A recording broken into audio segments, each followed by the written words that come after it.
much. I have no disclosures to make. I forgot the disclosure slide. I think when it comes to diagnosis and management of pulmonary hypertension in resource-limited countries, we actually don't have a data. The epidemiological data and disease-specific registry data is very limited. The spectrum of disease is also very different because we tend to see still congenital heart disease, rheumatic heart disease, schistosomiasis. Certain parts of the world would see hemolytic disease and HIV infection as an etiology of pulmonary hypertension, unlike idiopathic or hereditary pulmonary hypertension. So the diagnosis is either missed or delayed and often incomplete. And in many developing countries, we don't have access to specific therapy as well. I just wanted to give you this data from Africa. This is a Pan-African registry where they looked at it was a very large registry where they looked at mainly the adult patients, but in that entire subgroup, there were only 11 pediatric cases, age range from 1 to 17 years. And you can see majority of them were females. The most common symptoms at presentation were dyspnea, fatigue, cough, and palpitation. And 6 children were classified as pulmonary hypertension secondary to congenital heart disease. So that's the major group which we see in developing countries when it comes to pulmonary hypertension. And you can see LHD, 2 cases comprising of multiple mechanisms, and idiopathic. And you can also see the outcome in this cohort over a period of 6 months, 18% mortality. So what are the challenges in diagnosis in resource-limited countries? I think the duration of symptoms, as we know, tends to be longer, so they are often not presenting to the physicians, pediatricians, or cardiologists, and we often label these patients to other categories. They are often diagnosed as asthma, it could be related to asthenia, and syncope is not very commonly associated to neurogenic syncope. I think partly physicians are responsible for it because they don't have the knowledge. We did a recent survey, and I will be coming to that in a moment. 12-lead ECG chest radiographs are not specific at early stages of the disease, and findings on echo at initial stages of pulmonary hypertension may be very subtle too. So underdiagnosis is a definite possibility. So how do we diagnose pulmonary hypertension in our countries? I think we still rely a lot on our clinical findings or clinical presentation. We look at the ECG, we look at chest X-ray, we do echocardiography, and I think most of the times the diagnosis would be made on echocardiogram. According to this Tracking Outcomes and Practice in Pediatric Pulmonary Hypertension Registry, ECG, X-ray, and echo were most frequently performed, and at least one of them was abnormal in all those cases who were reviewed in that registry. And certainly echo was invariably abnormal if done by an experienced operator. I think we are all familiar with these X-rays. You can see very prominent pulmonary artery here, dilatation of the proximal vessels, and you can see pruning effect on your left-right side of the screen. Now, this picture takes a long time to develop, and by the time the patients are up to this stage, the diagnosis is not very difficult. So X-rays at initial stages actually do not help a lot. Similarly, although if you look at the ECG and all these abnormalities of RV dominance, deep S waves in V6, as you can see over here, and other arrhythmias are seen on ECG, but at initial stages, the ECG may be unremarkable. So I think what we really rely on in developing countries is echocardiography. We all know that it only estimates and does not measure exactly, but I think it still gives a reasonable measurement in terms of pulmonary hypertension.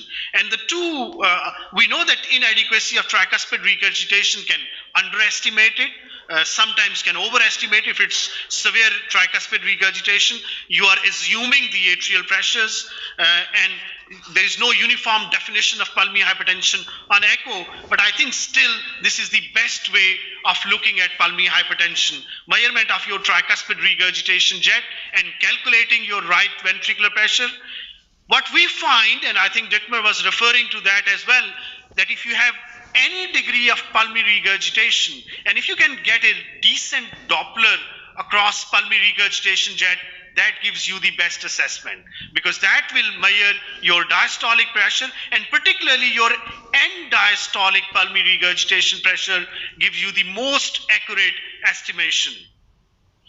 Of course, you need to look at the right ventricular function, and we all know that TEPC is a useful measure, be it pediatric or adult population.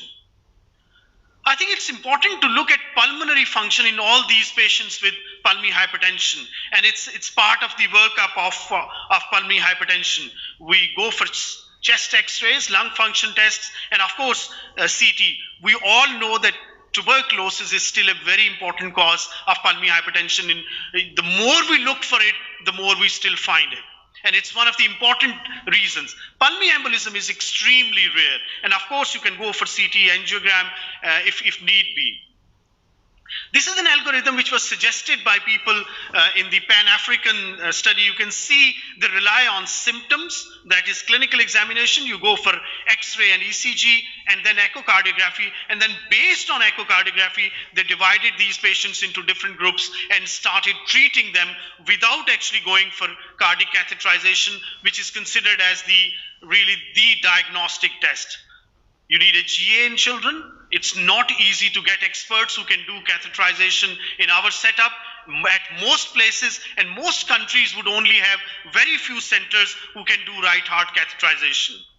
I think the solution is that, of course, if you do see obvious pulmonary hypertension on echocardiography, you can start treatment. You don't have to necessarily go for right heart catheterization. But of course, if the facilities are there, if the setup is there, of course, you must go for it and also go for vasoreactivity testing.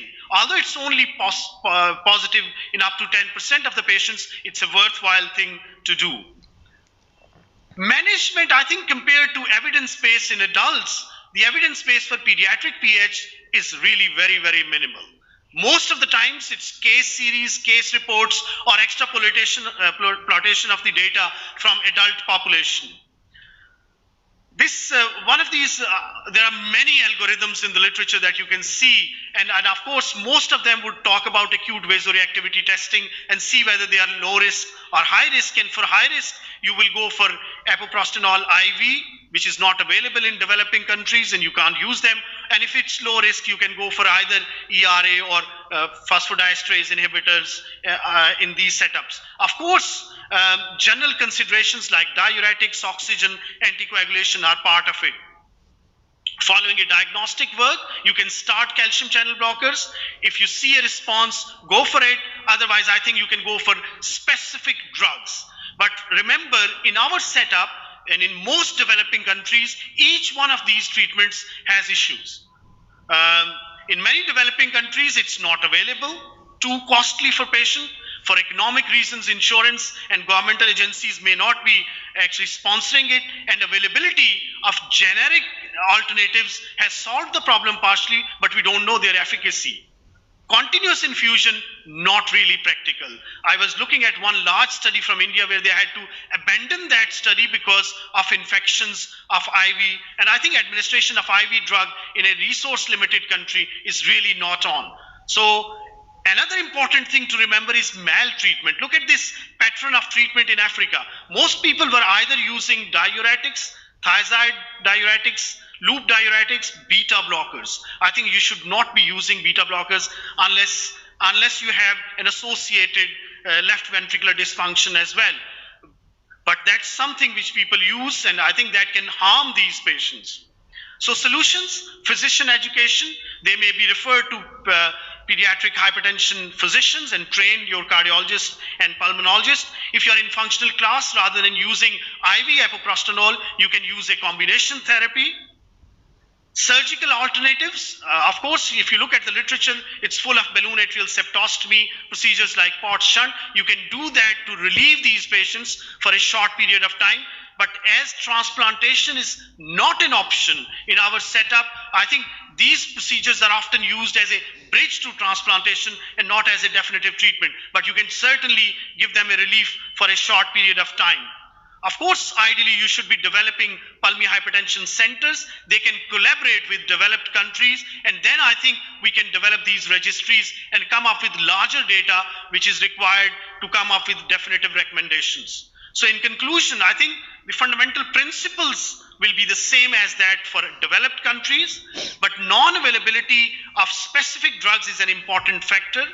Diagnosis is primarily based on echocardiography. Etiology is varied, so specific tests would depend upon the likely underlying cause, and management has to be started empirically based on echo rather than right heart catheterization. And I think clinical response echo will be the follow-up points as well, and your generic PH specific drugs which are now available and are often cost effective can be used. I think we need to make our pediatricians, physicians, cardiologists aware of this problem of pulmonary hypertension, educate them, and I think there is still a need for a suitable way to build on the current evidence which really is lacking, be it developed or developing countries, when it comes to management protocol for pulmonary hypertension. Thank you very much.